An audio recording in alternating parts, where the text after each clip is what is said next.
Okay. Hey! Good morning. We're just starting, and I have a paper for each of you. There you go. Thank you very much. And I think you have a paper for me. And Yes. Aeneas, should he have ditched Dido so cruelly? Dastardly, except dastardly is an adjective, not an adverb. Ditched Dido in a dastardly way. Deviously. Oh, that's fine. We actually bought a new printer, so I can, yay! And it even prints on both sides now, so I don't have to take all the papers out and flip them. And I'm so happy. Okay, here we go. Let's do our prayer before study. Christ my Lord, the giver of light and wisdom, who opened the eyes of the blind man and transformed the fishermen into wise heralds and teachers of the gospel through the coming of the Holy Spirit, shine also in my mind the light of the grace of the Holy Spirit. Grant me discernment, understanding, and wisdom in learning. Enable me to complete my assignments and to abound in every good work, for to you I give honor and glory. Amen.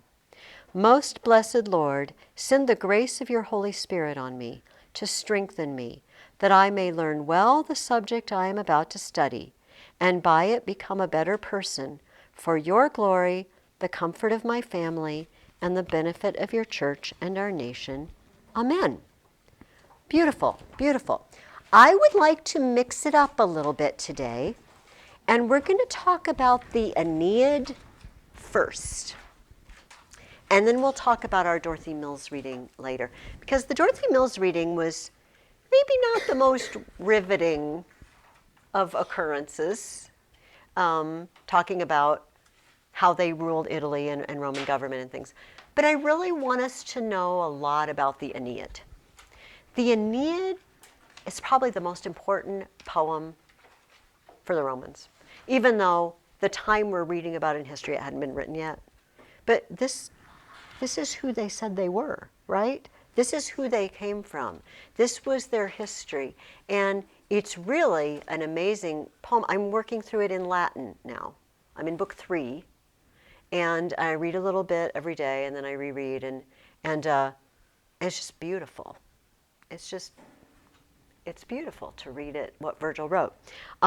So knowing the plot of the Aeneid, at the very least, is pretty important. So because of that, we're going to actually do another paper about the Aeneid. We did one about Dido. And so I would like everybody to get an empty piece of paper. I don't care if it's in your reading guide or a piece of notebook paper. And somewhere at the top of your paper, I would like you to ask this question. Is Aeneas a good leader?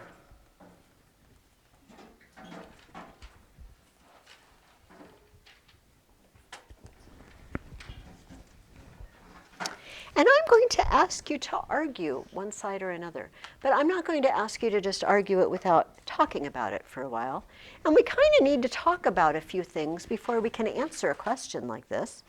And while we talk about them, I'd like to review some things that happened in the Aeneid too, since we kind of have lost momentum a little bit because we had a little break.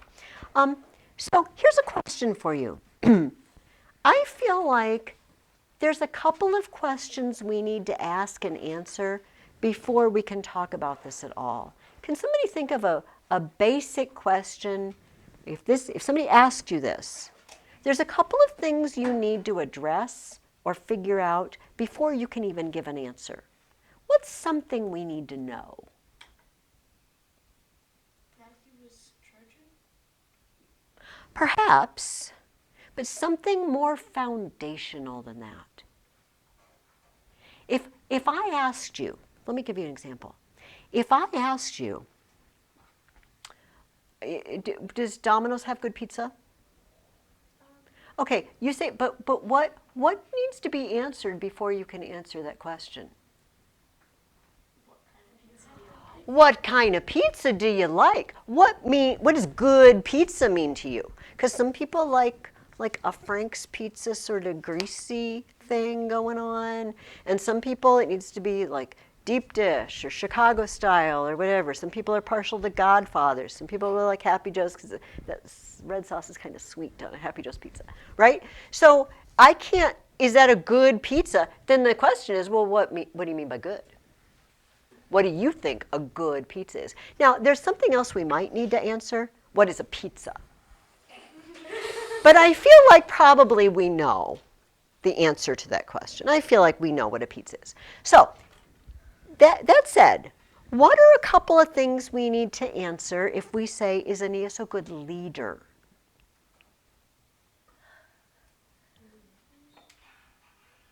What type of leader is he? Okay, well, first of all, what do we mean by a good leader? What is a good leader? And what is a good leader? And what do we mean by a leader? What does a leader do? Lead people?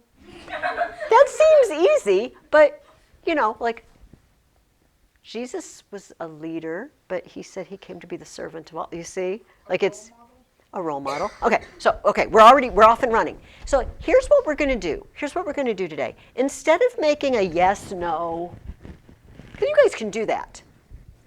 What we're going to do is we're going to examine some ideas that we can use. And the place we're going to get those ideas is called the common topics. It's very fancy, common topics. Topic, you guys know what a topic means, like if the topic here is Aeneas being a leader or is a good pizza or whatever. But literally, topos in Greek means a place. It's an actual literal place.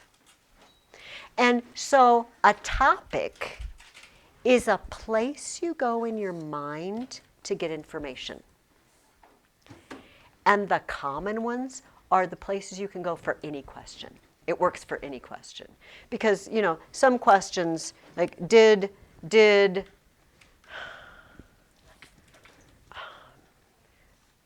some nefarious criminal kill this person? Like that's very specific. But there are some topics that work for any question whatsoever, not just legal questions. And one of them, the first one, is called definition. Definition. So we need to ask ourselves, let's start with what is a leader. Let's define leader. Okay, and so Luke already told us, a leader is a role model. What do we mean by role model? What does that mean? An example. A good example or a bad example? Usually when we say they're a role model, we mean they're a good example. We don't, although somebody could be an example, like a bad example, so don't do that. They could be an example of what not to do. But in this case, for a leader, we mean they're a role model. So let's ask ourselves, is there anything about Aeneas that his men would look up to? Courage? When did he exhibit courage? He has courage. Can you think of a time when he exhibited courage? Leaving Troy? Leaving Troy. Oh, Yeah, because I was going to say, well, he didn't have any choice, but he did have a choice, didn't he? He could just go out there and die, which is kind of what he was planning to do. He just grabbed his weapons at the beginning. He says, I'm just going down. I'm taking out as many of them with me as I possibly can before I go down. But his mom, Venus, said, no. You need to go save your family. You have a destiny to go found another city. So, yeah, he would rather have just maybe gone down with the ship, as they say, and gone down with Troy. But he left. Any other time, he's courageous. So now we've read the whole story. Remember he challenges, I forget his name, to fight. Turnus. He challenges Turnus to single combat with Turnus.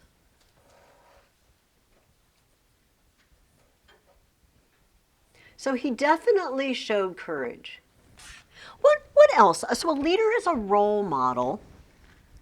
What else does a leader have or do? I mean, Luke said he leads, and And we kind of laughed. But it's actually not a shallow answer, because if someone leads, what does that imply someone else is doing? Following. Does a leader have to have followers? Kind of. You know what I mean? You're not really a leader unless you lead someone. Leaders just hey, I'm a leader. Like, where are your followers? I don't have any. I'm just a leader. What? You're the leader of class. Yes, but that means you're my followers, sort of. Which students are disciples, right? Discipulus is a student. So when we say we're disciples of Jesus, well, he's the leader, right? We're the followers. And in a sense, you're my disciples, kind of, because we're learning together, but I'm just learning ahead of you, right? So a leader is a role model. A leader has followers. And that might seem easy, but what do you have to do to have followers? Okay, you have to earn their trust. You have to earn the fact that they are willing to follow you. If they all say, you're a jerk, I'm not following you. The whole leader thing is over, right? Does that make sense? So, do we see that Aeneas has loyal followers? Yeah, Emma's kind of are you thinking of a particular episode, Emma? Where No, my mind's blank. That's okay, because your instinct is correct. Because remember the women who burnt the ships? Because they were sick and tired of following Aeneas, and he left some people behind. If there's one person on one side with a whole bunch of people, there's always going to be someone against that. You know, this is very true. Leaders have to be willing to make enemies, we'll say, I guess, to irritate people, to alienate people sometimes. But does he show up to Italy with people that stuck with him? He does. So he brings a group to Italy, but he also leaves some tired people behind. Right? He doesn't bring everyone. The people who burnt the ships, he said, okay, we're done with that. If you're that, of course they were stirred up by Juno. But if you go that far that you're so sick and tired of traveling that you're going to burn ships, then you can just stay here. Maybe you should just stay here. And then in Sicily, some people just like, you know what, we just would like to stay here. So they did. So because remember, you don't have to answer yes to this question. You can decide maybe he's not a good role model. For example, did he do anything questionable? He had 3 wives. Okay. So Creusa was dead. We give him that. Dido, and then Lavinia. But how about if I put over here, he dumped Dido. So I don't know that that's a good role model.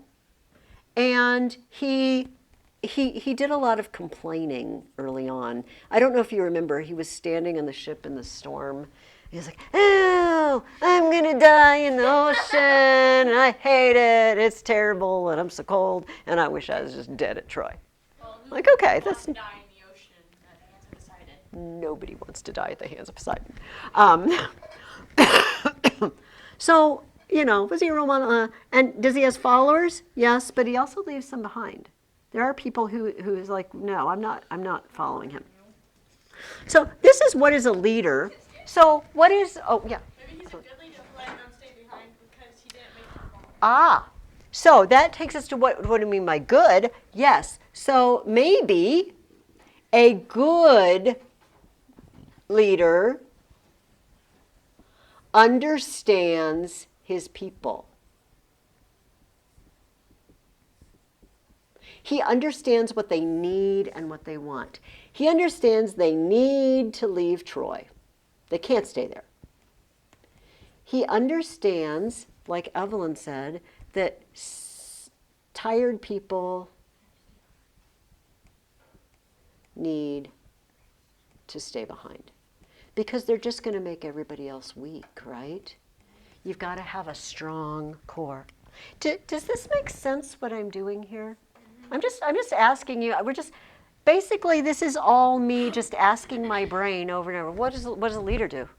I don't know. What do I mean by leader? What's a good leader do? So I want you to do that more, right? This week. I want you to sit and think. Also, things are probably going to come up as we talk about the Aeneid a little bit. All right.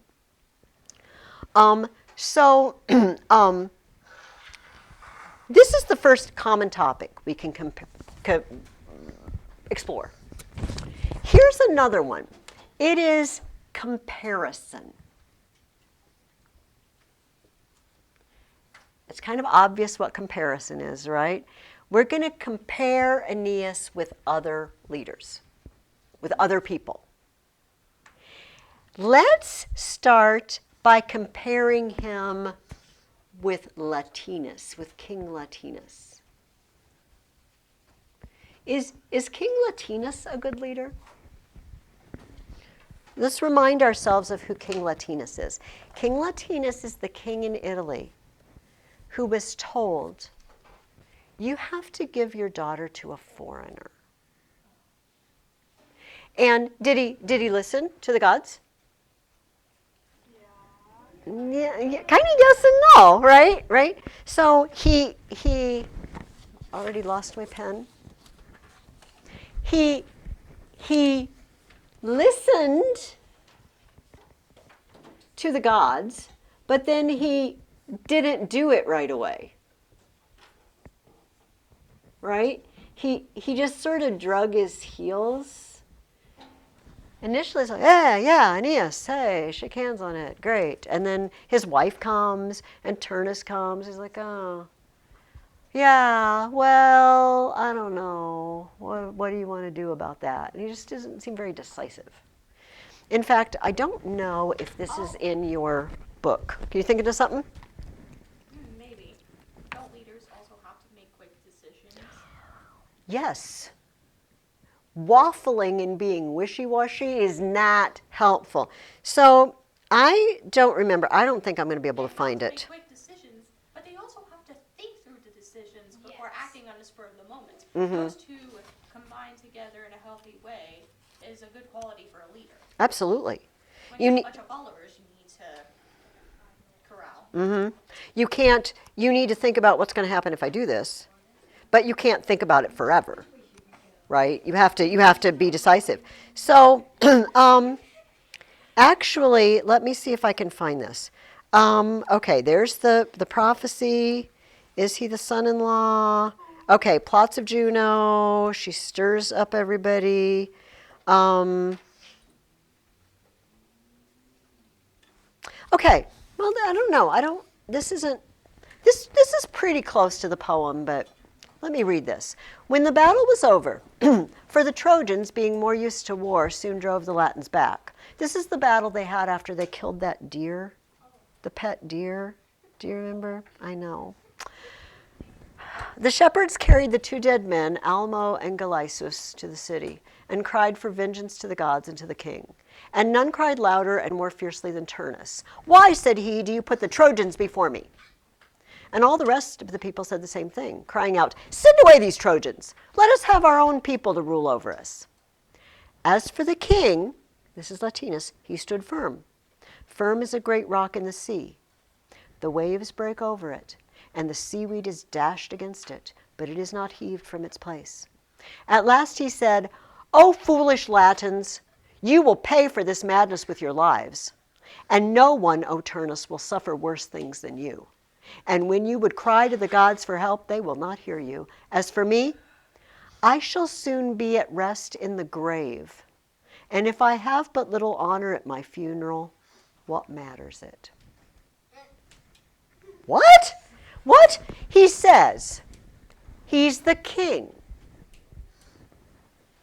And he has already said, I am giving Lavinia to Aeneas. And then they come like, oh, these dirty, rotten Trojans, they kill our pets and whatnot.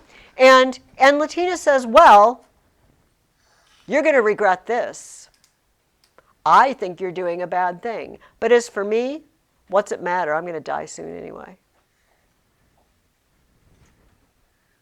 In the poem, it says basically he just goes in his room and shuts the door.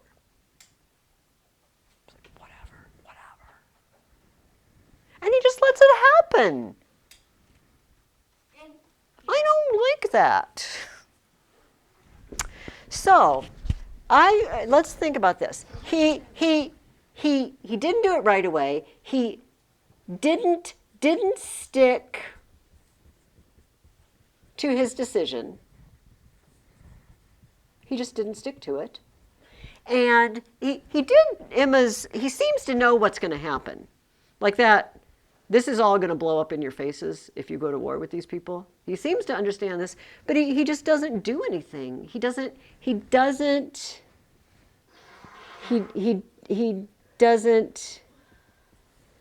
take a stand. Do you know what I mean? He doesn't say, guys, I'm the king and this is what we're going to do. Like it or lump it, as they say. He does not say that. He says, well, I don't think this is going to turn out very good, but I'm going to die eventually, so I don't care.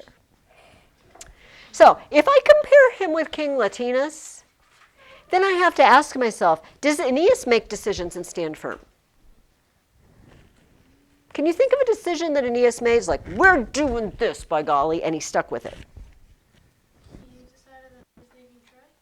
He decided he was leaving Troy. Was that yours, or do you have another one? Sorta, yeah. He decided he was leaving Dido.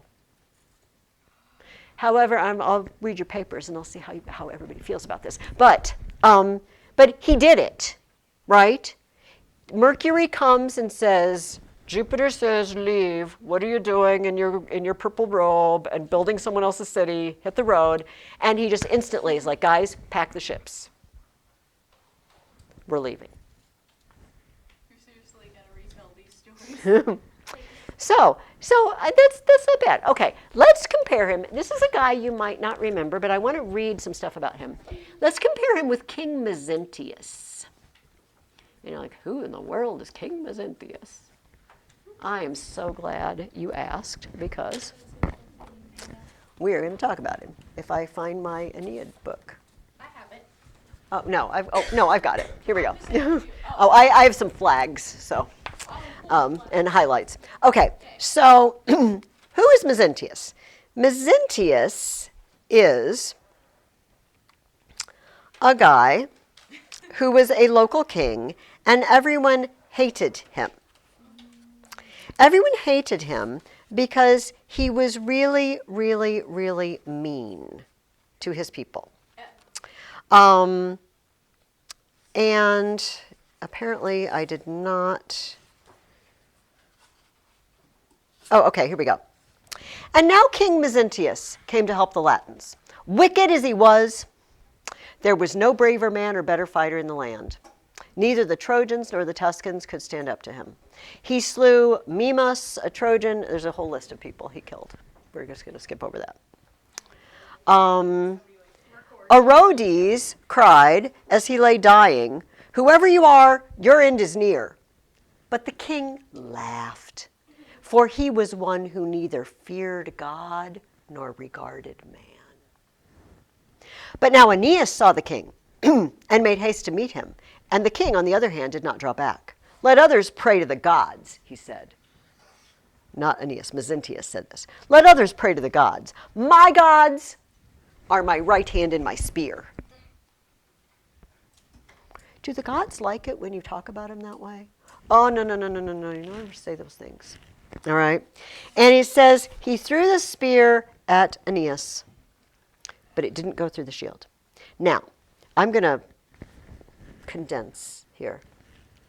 Mezentius has a son named Lausus, and Lausus sees his dad losing, and Lausus runs in and just like flings himself in front of his dad. Remember this? And Aeneas said, Madman, what do you want? To conquer me? Nay, that is too much for your strength. But Lausus gave him no heed, but still pressed on. Then Aeneas grew angry, and the time was come for Lausus when he must die.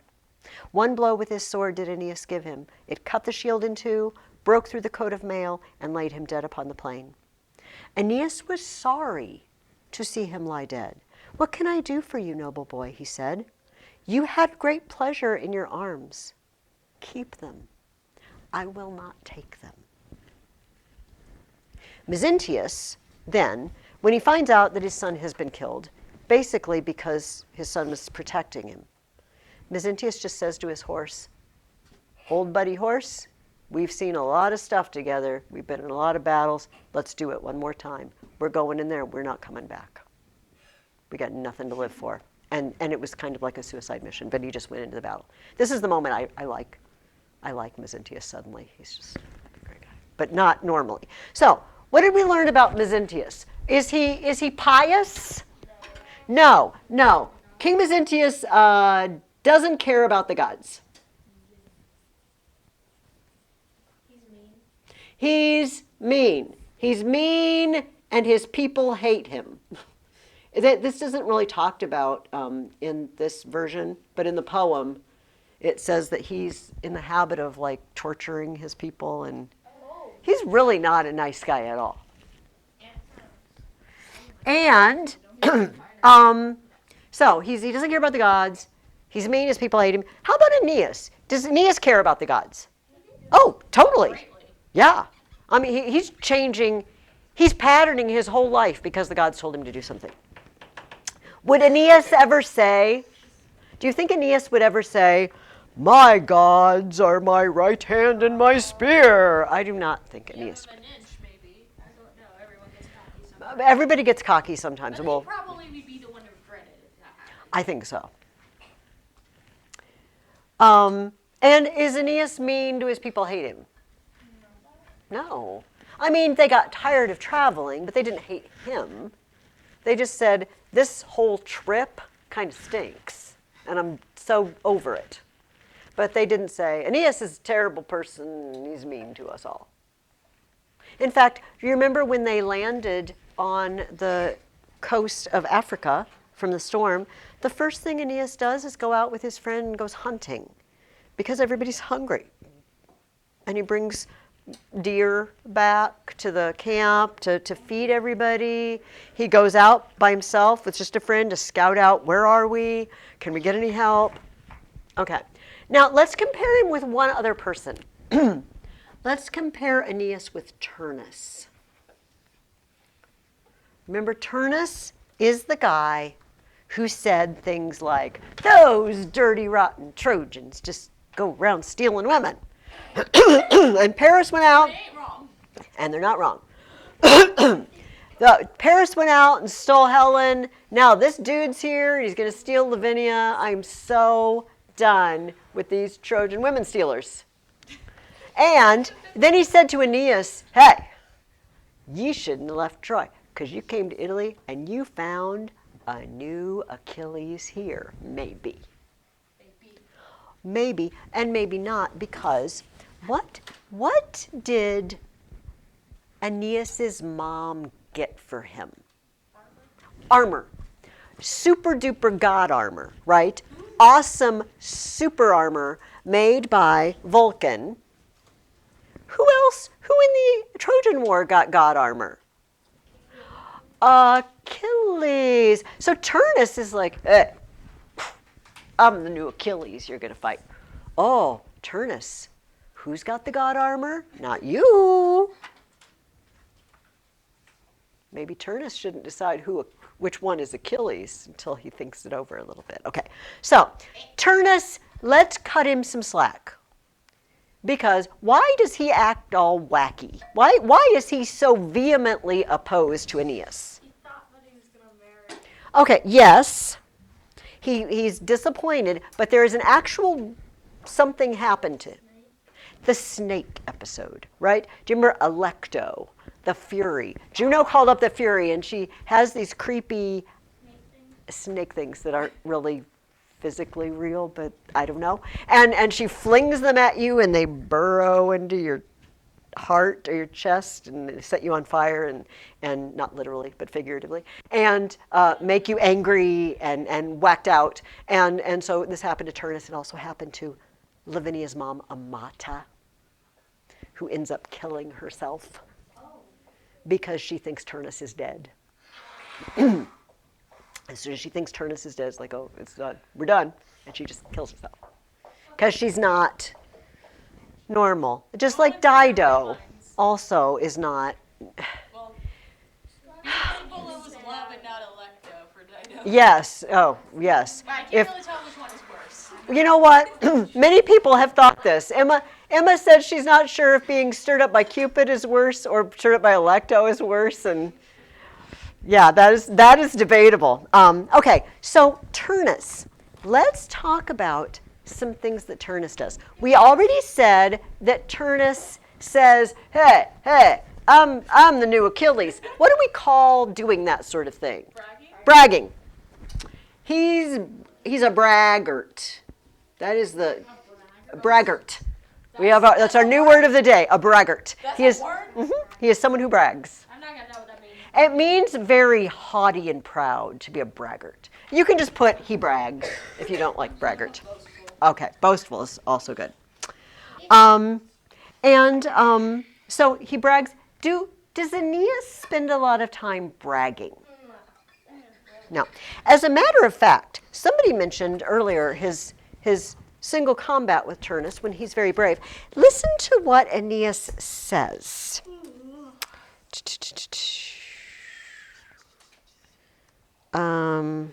Okay, just a second. I want to read that next. Let me put my finger there. It's not Camilla. Okay. They're going to have a single combat, and so this was a religious thing.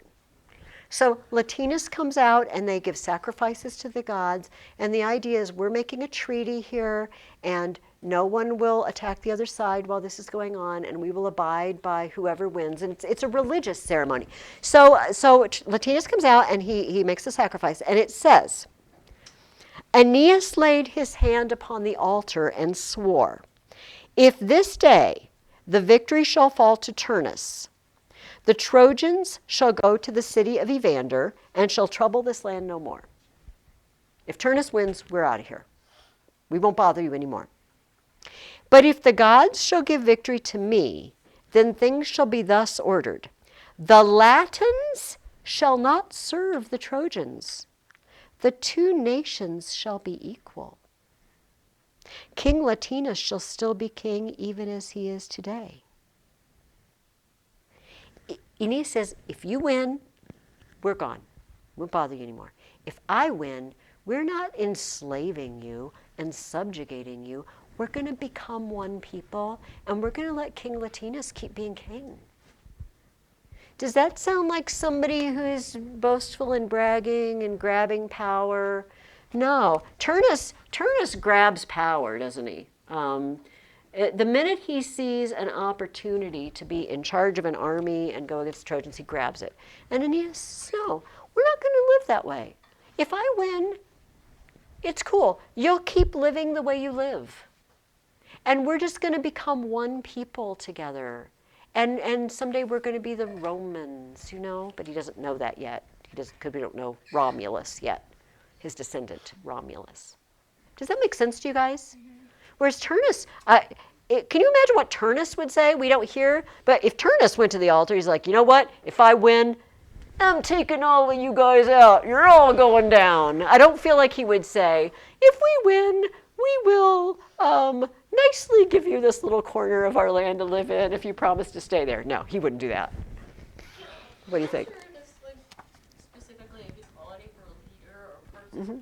Maybe just a person in general, but having respect for the losing side is Ah. also a very good quality because you're not always going to win. That's fact.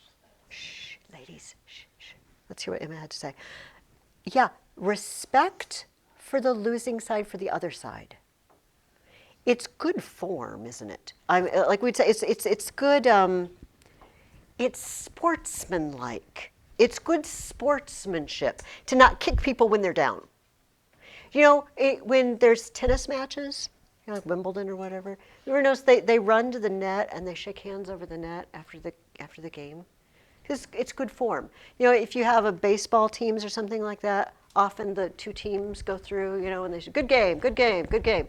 You know, it's the loser and the winner. You don't rub it in if you're the winner. You guys think you're big fat losers. That's not considered good sportsmanship. So I feel like Turnus, can we say Turnus is not sportsmanlike, if you know what that means, or he's not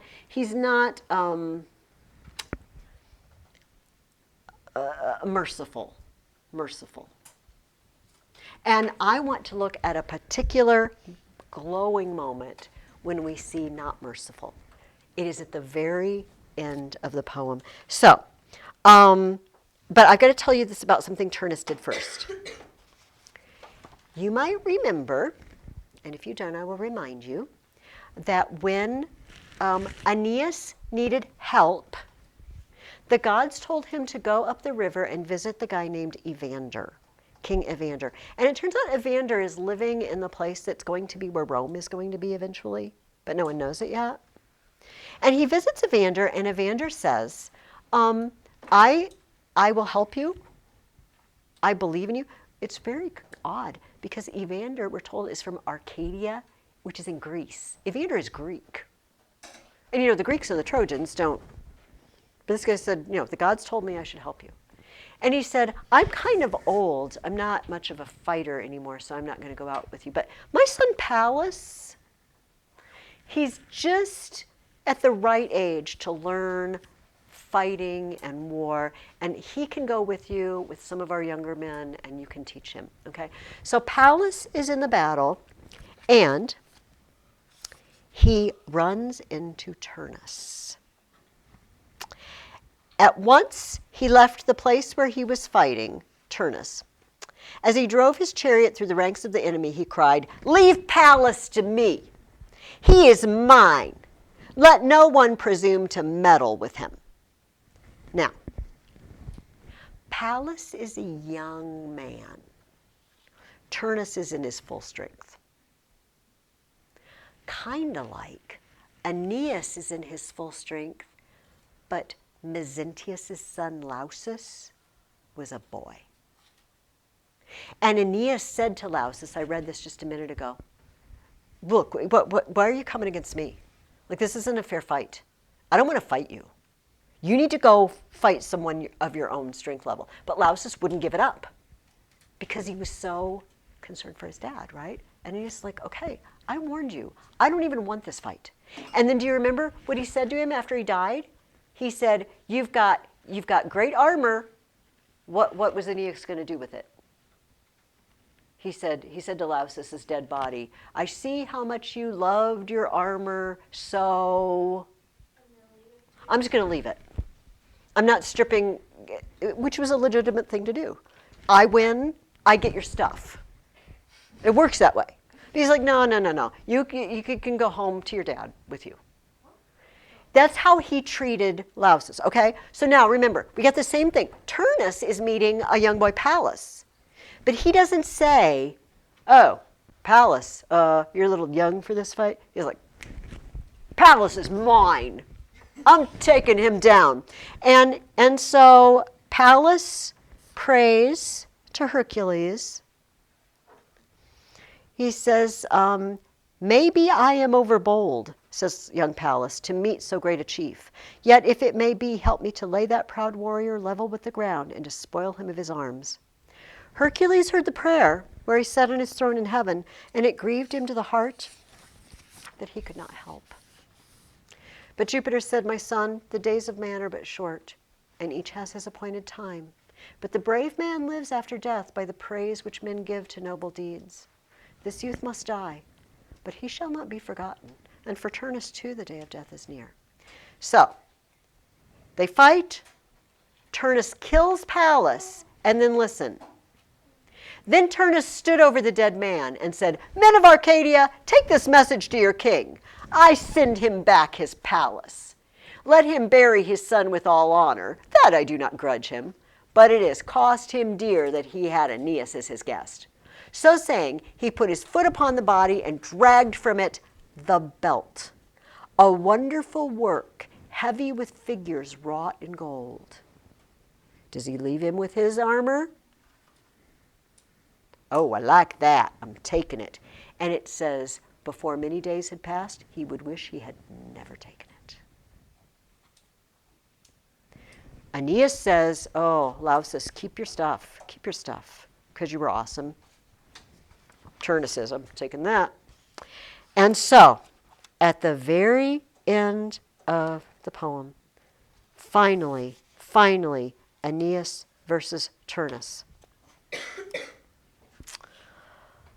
Aeneas stood shaking his spear in his hand, waiting till his aim should be sure. Then he threw it with all his might. It came like a whirlwind and pierced the 7 folds of his shield and made a deep wound in his thigh. And Turnus dropped with his knee on the ground, and all the Latins groaned aloud to see it. Then he said, I have deserved my fate. Take what you have won, and yet have mercy on me. Pity the old man, my father. You had such a one for your own father. Give me back to my own people.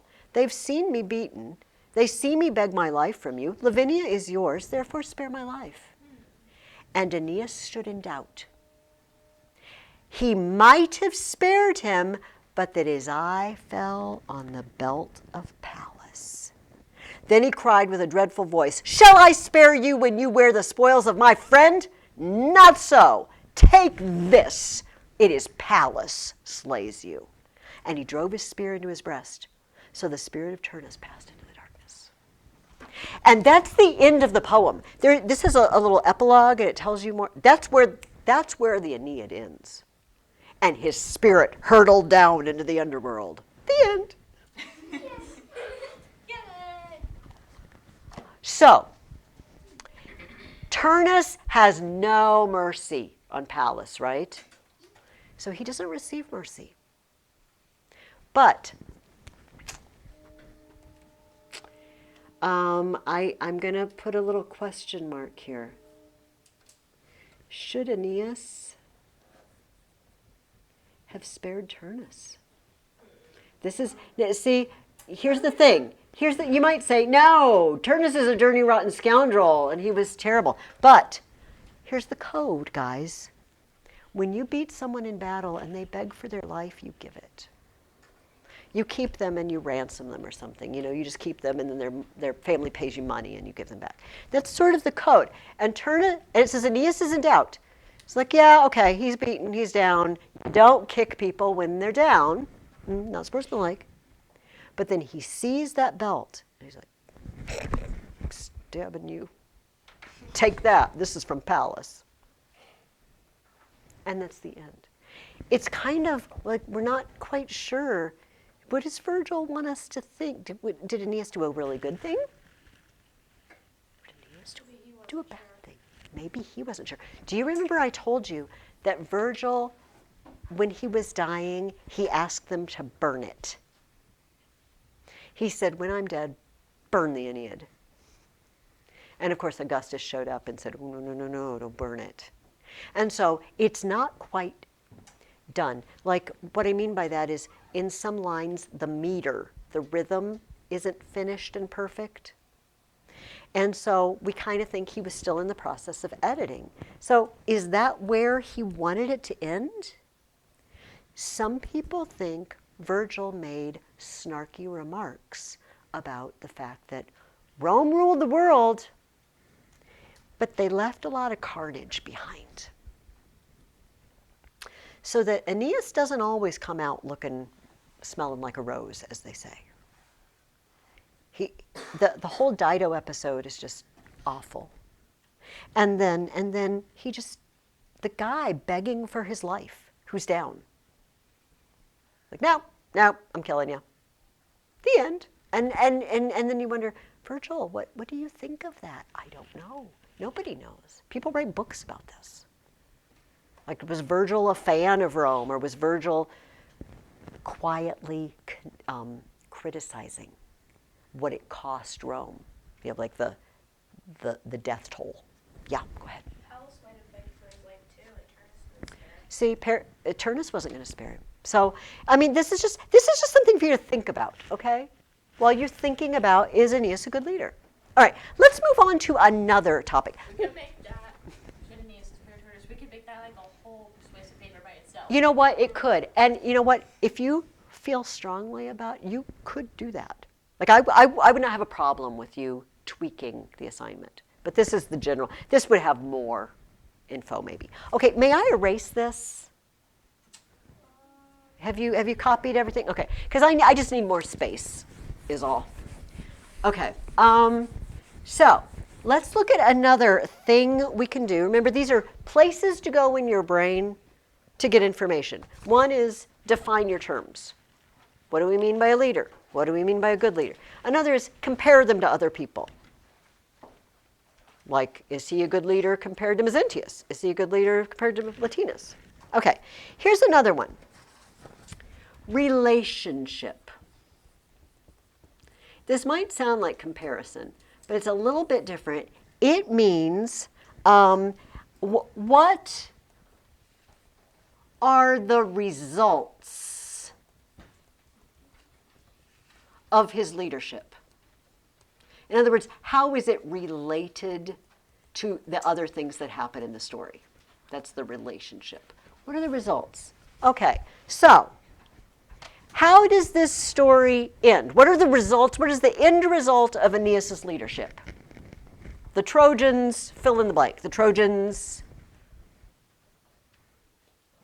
Conquered the part of Italy they wanted. okay, they win the war against the Latins.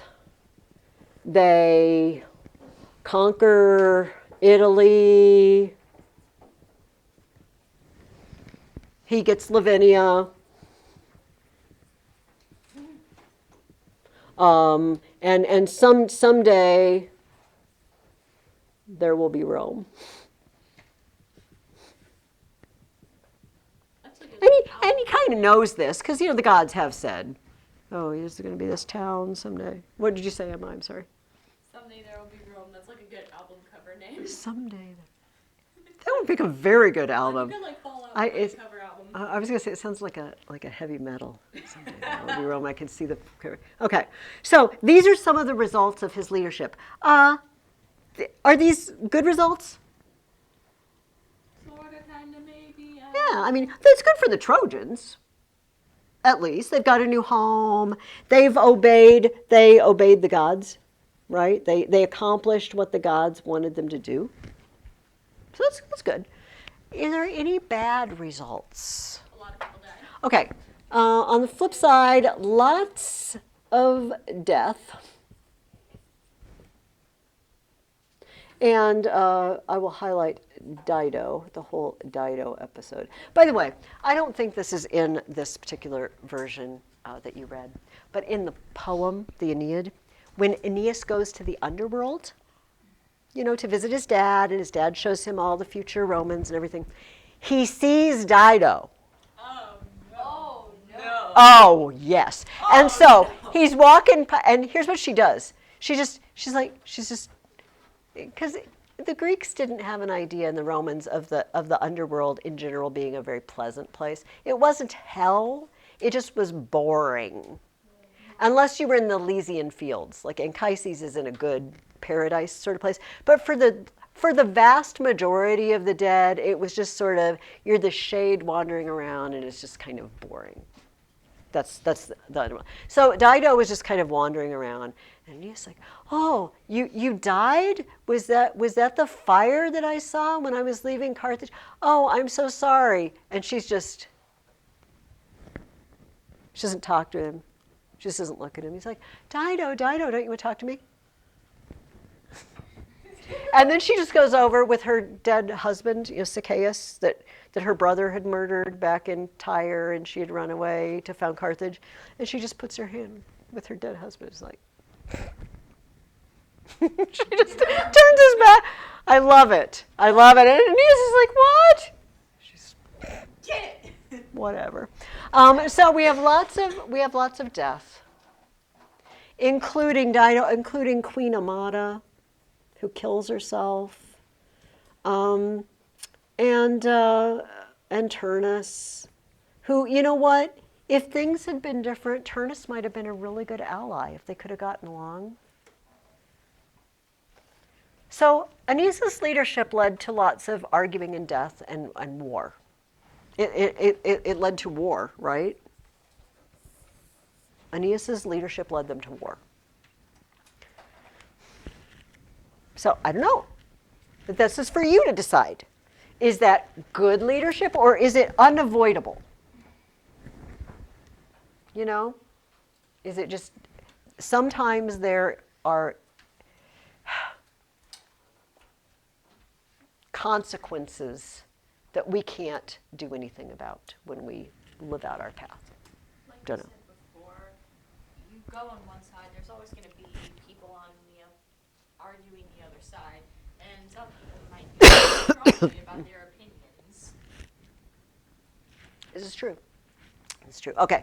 There are actually 5 common topics, but we're only going to talk about 4 today. The 4th one is testimony.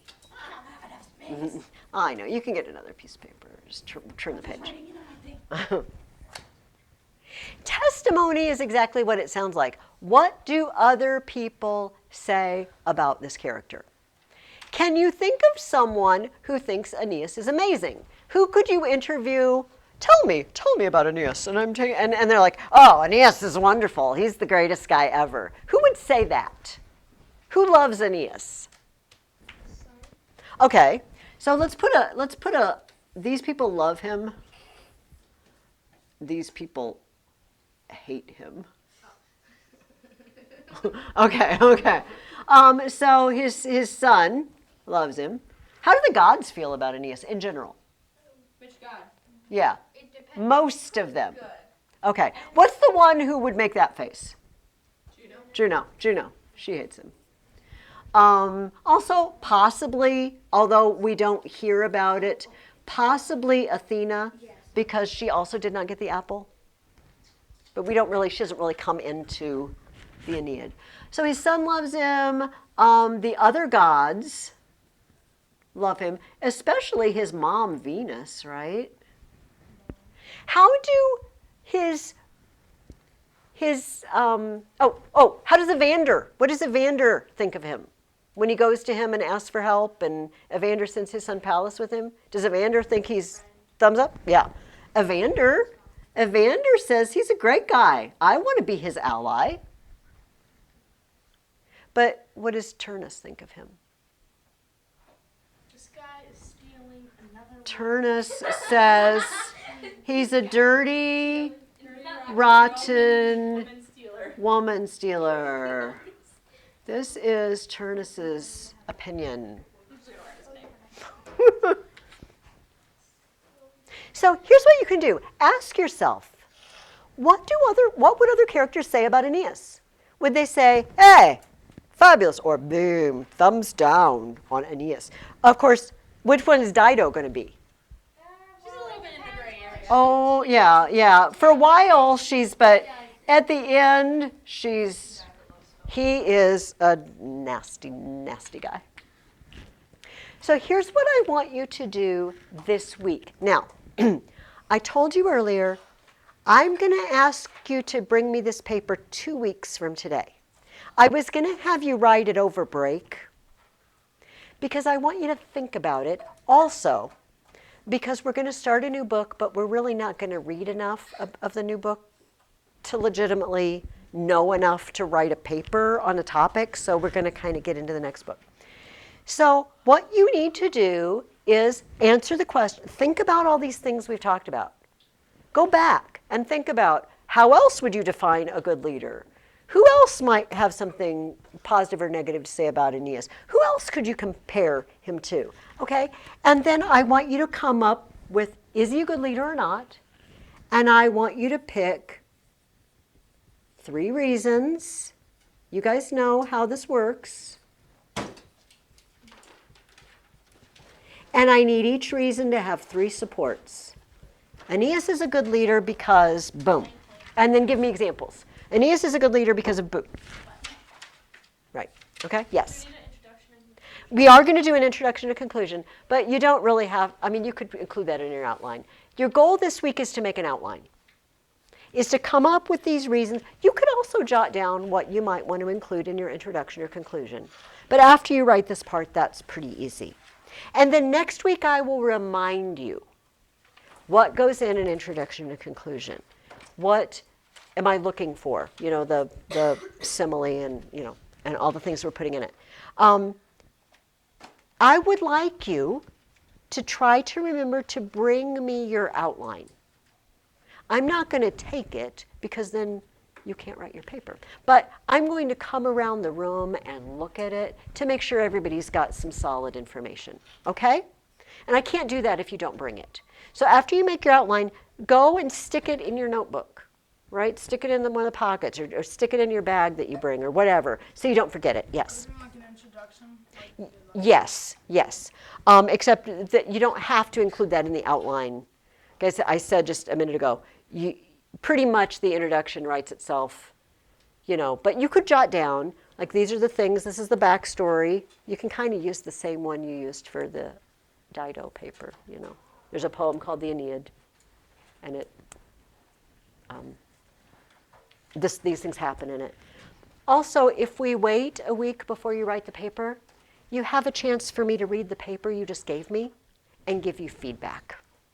Like, these are things you forgot. This is something you need to do, okay? Does this all make sense?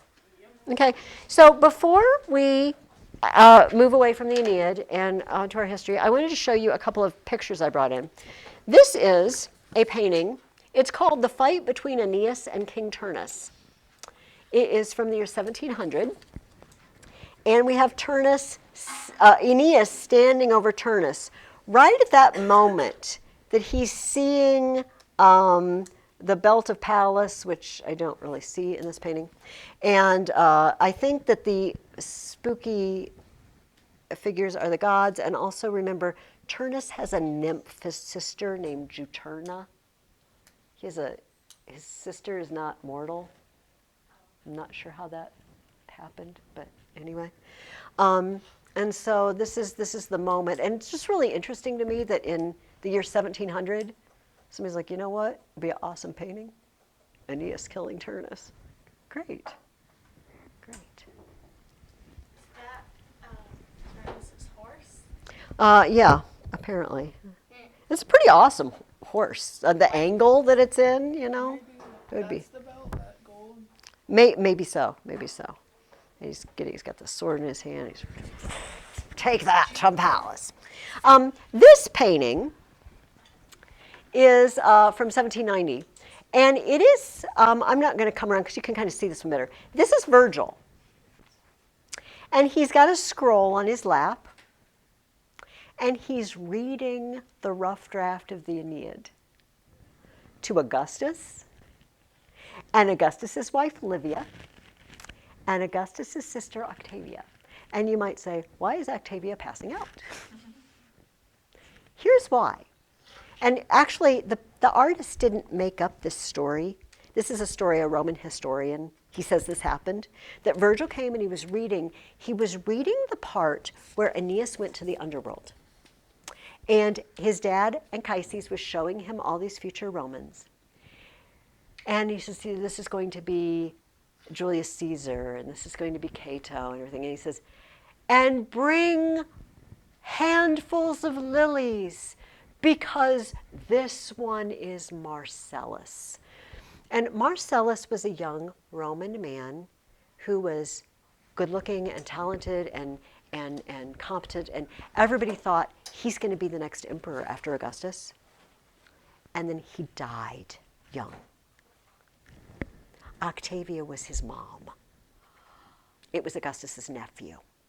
And the moment that Virgil, bring handfuls of lilies and celebrate, for this will be Marcellus. And it's her son who's dead, and she just like passed out from just grief and just the emotion of the moment, supposedly.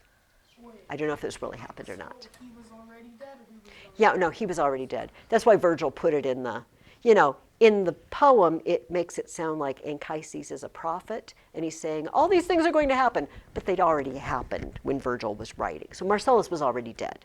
And Virgil had written about this, and it affected his mom, Marcellus's mom, Augustus's sister, so much. Okay, so I want to introduce the next book, and then we'll spend the rest of our time on our Dorothy Mills reading. And the reason I need to introduce this a little bit is because of the things I wanted you to read, this book does not happen in the time period that we're talking about in Dorothy Mills. I try to keep things in sync as much as I can, but I want to tell you a little bit about this event, all right, before you start reading this book. You're going to read chapters 1 through 5 of For the Temple for next week, 1 through 5. And I want to tell you something about what happened. You don't have to take notes on this or anything, but I just want you to kind of be prepared. So,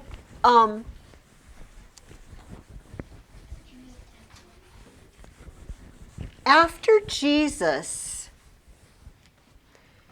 had died and was resurrected and went back into heaven, and just not very long after both Peter and Paul were executed, the Jews rebelled against Rome. We all know, presumably, from reading the New Testament, that the Holy Land was under the command of the Romans, right? And that they sent Paul to the Roman governor, and Pontius Pilate was the Roman governor, and the Jews had to take Jesus to Pontius Pilate because they didn't have the power to execute people without Roman permission and whatnot. Okay, so this is in a time period after Jesus when the Jews just lost it and decided, we are so done with the Romans. We're done. We are fighting for our independence. And so the book that we're about to read is about this time. So at the beginning of the book, and this is by the same author of The Cat of Bubastes. So we meet a young man, just like we met Amuba, right? But who's a fictional young man. But the other people in the book are real. You know what I mean, including the governor Josephus. He is a historical person that you're going to meet in the first 5 chapters. And there's already a lot of unrest. Some of the descriptions of the unrest are kind of detailed. Don't worry about, you just get the gist, right? There's a rabbi who's going to come and he's going to give you a blow-by-blow account of everything that's been going on. It's just like, just read through it. Don't worry too much about it, okay? You'll get the idea. Lots of battles, lots of fighting. The Romans are coming down hard on them. They're sending soldiers in. This is all that's important. Eventually, the Jews, they tried to hole up in various cities. In the first section that you're going to read, Jotapata is one of the cities that they basically hole up in and stockpile food. But you know, it's not ever good to be stuck inside a city and be besieged, because eventually you start running low on supplies and it's not good. Eventually the Jews did the same thing in Jerusalem.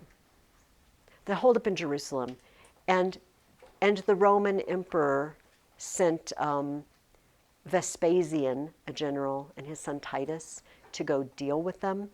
And I'm not going to tell you how that ends. We'll find out as we read For the Temple. It's not good. So we'll talk about that. But we're reading it out of time, okay? So these events are happening in the late 60s AD. Whereas we're talking about like 200 BC in Dorothy Mills. So I'm sorry about that, but that's just the way it turned out. So read chapters 1 through 5 of that for next week. And with the time that we have remaining, let's take a look at our Dorothy Mills reading and the questions that we answered. Like next week, we get into some more excitement in Dorothy Mills. And we're going to find out why Dido as she was getting ready to kill herself, said, "Ugh, I hate those Trojans and all their descendants, and I say that my descendants should fight against those people forever." Because we're going to talk about Carthage next week, but not this week. This week, let's go over the questions on chapters 7 and 8. And by the way, I'll just go ahead and give you next week's assignment, and then we can just talk about this until it's time to go. Next week, you're going to read in Dorothy Mills, you're going to read chapter 9, parts 1 and 2. This is another long chapter. And chapter 9 is called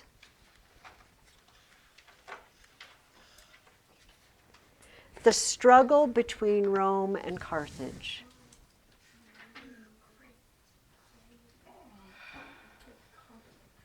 But don't read the whole thing, all right? Parts 1 and 2. That is chapter 9. Okay. That said, could somebody tell me what a consul is and how long a consul gets to be in charge? This is question number 1 I asked you. They get to be in charge for what? They get to be in charge for 1 year, and what are they in charge of? Yeah, Rome. Hmm. Yeah. Yeah. What? Specifics? Like high. Sure. Well, they had most of the authorities that once belonged to a king. Mhm. They were in charge of the state treasury. They were commander-in-chief of the army during war times, etc. Mm-hmm. Very good, yes. All of those things. Very, very similar to our president, who is our commander-in-chief, but our president doesn't usually go out in front of the army. The consuls did. And we let somebody be president for 4 years. We think that's okay. They said, no, 1 year. 1 year, and we want 2 of you so that, you know, we can get more than one opinion. We can bounce ideas off each other. And this is the way they set up their government. I want to remind you, you do not have to write this down, okay, but I just want to remind you, in Roman history, we have kind of 3 periods, 3 sections. Section number 1 was the kings. They had kings. They had 7 kings. We talked about that all in 1 week. And this went from roughly 753 to 509 BC, roughly. The second subject is the time we're talking about now. It was the republic. Can somebody remind me what we mean when we say something's a republic? What does a republic do that? Republic is like when they mount a council to make up the rules and to like decide. Yes, yes. Instead of everybody voting for everything. That's a democracy. When everything that happens, everybody goes out and votes on it. We do not do that in America. We are not a democracy. We're a republic. We elect leaders, and our council is the Senate and the House of Representatives and the president, and we elect them and we say, make rules for us, deal with things, and then if we like what you do, you can do it again, and if not, we're going to pick somebody else when it's somebody else's turn. And that's how it works for us. And that's how it worked for Rome. Rome, instead of 1 president, they had 2 consuls, they had senators. So it sounds very familiar to us. There's a reason for that, because the founding fathers of America knew all about this. Yes, what were you going to say, Brent? That is a very good question. You could, but you weren't supposed to be consul again for 10 years. Because they didn't want 1 person just doing it. Because, you know, a person who's consul over and over and over again, this seems suspiciously like a king, doesn't it? They're just always in charge. So actually, in a few weeks, we're going to meet the first person who managed to get to be consul over and over again in a row. And when that starts happening, we are on the way to time number 3. And this was like 509 to 24 BC. We are on the way to the empire, where we have a Roman emperor. And we still have a Senate, and we still have consuls, but they don't really do anything anymore. And this lasts all the way from 24 BC to 476 AD. It's a really, really lot of years. So this is what we're talking about today. This is how the Republic ran. They had 2 consuls. In addition to outward wars, this is the second question. What 2 groups struggled against each other? This is within Rome. I'm so sorry. I should say within Rome. What 2 groups were always fighting each other inside of Rome? Luke. The patricians and the plebeians. The patricians and the plebeians. Patrician comes from the Latin word pater, and it means father. The patricians are the fathers of Rome. In other words, they're the old families. They're probably the descendants of those fugitives, who came whatever. But enough time passes, and people who were once dirty, low-life fugitives are now the patricians. And so they had all the power. This is the problem.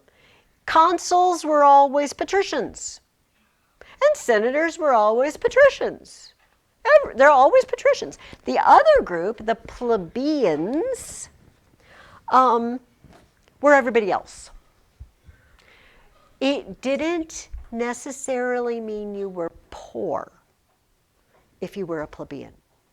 Although, in general, a lot of the patricians were wealthy and a lot of the plebeians weren't. But it didn't have to be that way.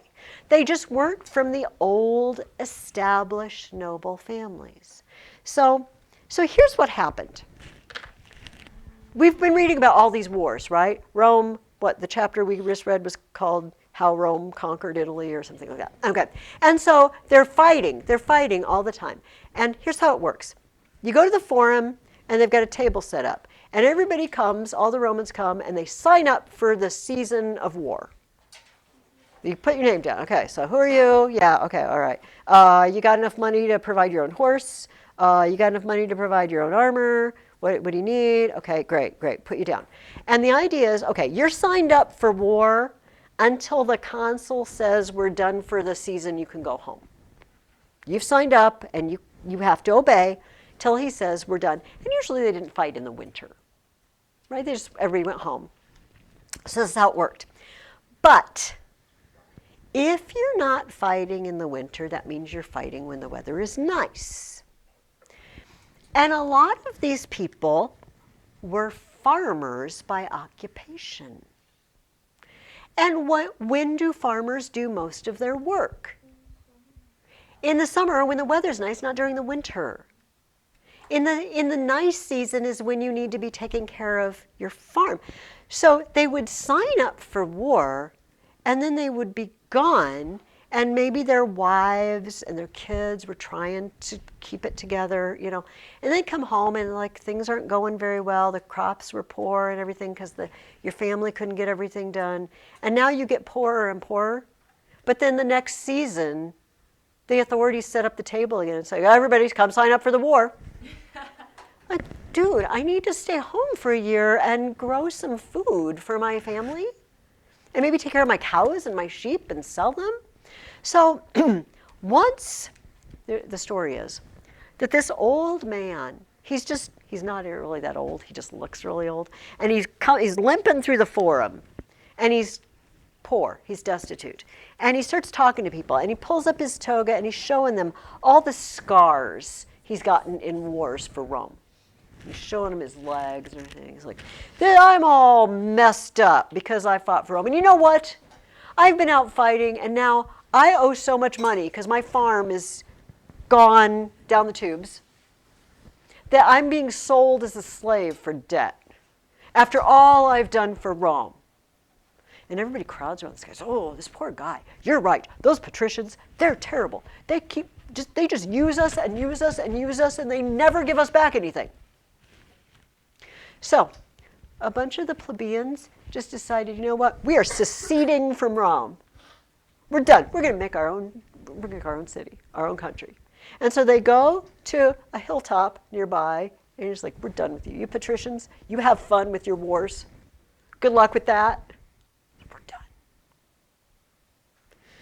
Well, the patricians figured out very rapidly that this is not going to be good because they don't have any soldiers.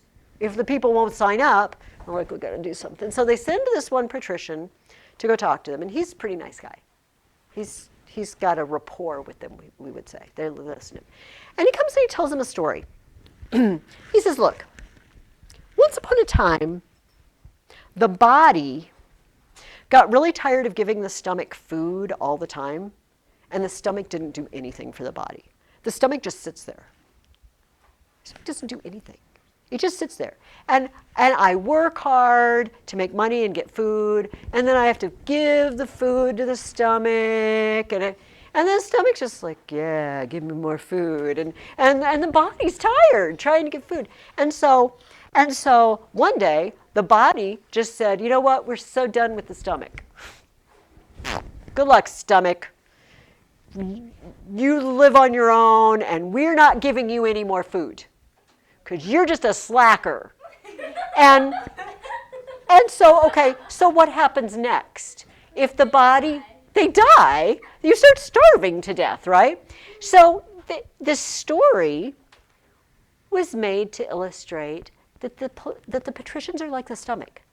He said, you seems like you are working for us and doing for us. He says, but we're the planners. We're the rulers. We're the reason Rome is great. We're the reason Rome is a great place to live. And you're treating us like you can just go without us and do your own thing, and it's not going to work. We're a body, and we have to stick together. Even the parts that don't look like they're doing as much are doing something. This is not a bad analogy. And you might recall, it might sound familiar, because the Apostle Paul uses the same exact analogy in one of his letters where he says the church is a body, the body of Christ. And he says, you know, the hand can't say to the foot, I don't need you. You know, the preacher can't say to the Sunday school teacher or whatever, I don't need you. I'm too important and I don't need you. So this is what this patrician said, and it worked for a while. But guys, these two groups just keep fighting and fighting and fighting until they start demanding certain rights. One of them was to have their own government officers called tribunes. The plebeians said, we want officers who are plebeians, who can sit in the Senate and veto anything the Senate wants to do that we don't like. We can say, that's not good for the plebeians. We are not going to allow that. And they gave it to them. Eventually, they worked it out so that one of the consuls was a plebeian and the other was a patrician. In the meantime, I brought this in. I actually forgot to tell this to the Wednesday kids. You read in the Dorothy Mills reading about another thing the plebeians wanted, which was, we need to know what the laws are. We get in trouble for breaking the laws, but the laws aren't written down anywhere. How can we be held responsible for not following a law that we don't even know exists? We can't read even properly. Probably we can't read. So we need a group of guys to compile the laws and post them in the forum. And they did. They elected the 12 guys, 10 guys, the decemvirs, which means 10 men, decemviri. And they put together laws. I thought you might find some of the laws entertaining or interesting. Some of them are rather informative. They made 12 tables of laws, and they posted them in the forum. These are the laws of the land. Here is one law of the 12 tables. A deformed child shall be killed. I have nothing to say about that. That is not a good law. Women shall have guardians even after they are adults. No woman can just be by herself. If she doesn't have a husband or a dad, she's got to have her brother watching over, like she has to have a guardian. This was a rule. No meetings in the city at night. That makes sense. Well, who is that directed against, do you think? What sort of thing is that directed against? Okay, people who want to break the law tend to do it at night, where they can get away with it. Who else might want to get together at night and have a meeting? Traitors. And this is a good definition. What is a traitor? To the patricians, it might be any group of plebeians who don't like the way they have to live and are agitating for changes. Do you see what I mean? It could be just people who want to do bad things. But it could also be you don't want groups of people getting together talking to each other at night and saying, those dirty, rotten patricians, let's take them out. Okay, this last one, there's many more than this. I just chose 4 that were particularly interesting. Marriage between plebeians and patricians was forbidden. That tells you a lot, doesn't it? How the patricians felt about the plebeians. I'm not giving my daughter to that dirty plebeian. No, you can't marry my daughter. No intermarriage between plebeians and patricians. Now, did it stay like that always? No. Look at this time period. This is almost 500 years. The Republic goes on for almost 500. Twice as long as America has been a country is just the Republic. Not even the kings or the empire. Just this period. And so it wasn't like this the whole time. By the time we get towards empire, one of the consuls is a plebeian, and plebeians and patricians are intermarrying. But it was a long fight. That's the point. Every generation of plebeians had to fight for their rights. And we are kind of familiar with this. It's not exactly the same thing, but we have like the civil rights movement in America, right? And it's been generations of people saying, well, this group of people shouldn't have to have their own schools or their own water fountains or sit in a certain place in the bus or whatever. That's not right. But it's taken time. And it took time for the patricians to accept the plebeians as equals. But eventually they did. Yeah, Julia. But what if you, with the law, they can't marry, what if you were half of one of them and then half the other? Well, What if 2 have already married and they have? See, I don't know. And that might have been one of the reasons they didn't want it to happen. Because now what do you do with the child? This is actually... Yeah, I mean, they might. That might not. That might have been on the table. No might if it's not a good child. If it's not a good child, and which is what it said. Unless it's like a sign from the gods or something, kill the child. Yeah, but I mean, you're old enough to know this and think about this. This was for a long time an argument against people of different ethnic groups getting married, right? Because if a black person and a white person have a child, then which are they, right? And so it's like, well, maybe they don't feel like they fit in with the black community, but they don't fit in with the white. And people say, well, that's not fair to the child. So it's not. Most people don't feel that way anymore, but for a long time people did, and so it's a similar problem. So maybe that's part of the reason they just didn't want to have to deal with it, and they didn't want to have to do away with them. Okay, we actually only have a few minutes. Let's go through these last few questions. What were the 3 classes of cities in Italy? After they conquered Italy, they had 3 groups. Lay it on us, Luke. Full Roman citizenship, the Latin Rite, and the Roman colony. Okay, so they decided, at this point they rule all of Italy. The Rome is ruling Italy, and they said, okay, some cities are basically like being Romans. You can come to Rome and you can hold offices, and that's cool. Some cities, you have most rights, but you don't have the right to come and run for consul or anything like that. Some cities are just colonies. We just have like soldiers stationed there that rule it for Rome, and you guys don't really have any rights at all. So there were classes of cities. What is the pater familias, and what rights does he have? Emma? Is the father or the head of the family. Mm-hmm. And what? You want me to keep going? Sure. What rights did he have? He had absolute power over everyone and everything in the household. Yes. His words were basically law. He owned all the family property. He was the priest of the family. Yes. He was like the god of the family. He was their priest. He was the chief judge. He could order people in the family put to death.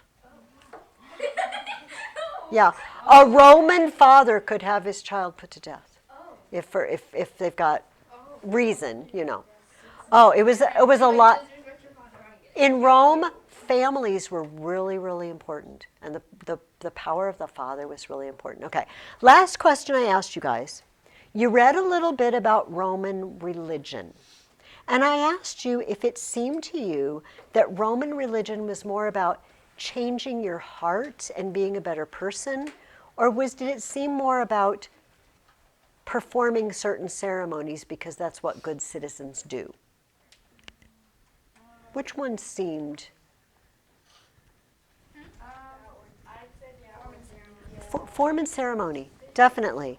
Yeah, it wasn't really a religion designed to make, shh, ladies, it wasn't really designed to make you feel like you've been reconciled to God or that you're changing and become a better person. You simply did it because that's what the state tells you to do. You make offerings to this God and that God. You make offerings to the gods of the family. It says, as his old fear of the gods disappeared, there grew up in its place what he called pietas, a sense of duty towards both God and man, respect for authority, self-restraint, and good order. That's what Roman religion was about.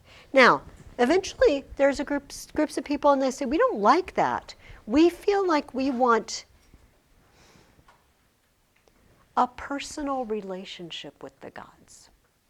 And this opened the door to what they called the mystery religions. And eventually in Rome, there were all these sort of dying and rising gods, which is why it was so interesting when Christianity sprang up. A lot of the Romans, it's just another one of those Eastern mystery religion. Oh, we've seen this before. But the Christians said, yeah, but this time it really happened. This time the God really came. This time the God really died and really came, literally, historically did it. Anyway, but for most of Roman history, Roman religion was not what we would call going to church, right? It was just you go do the ceremony because that's what's expected of you. Okay, for next week, make an outline for me and bring it. Start for the temple and read parts 1 and 2 of Dorothy Mills, and I will see you next time.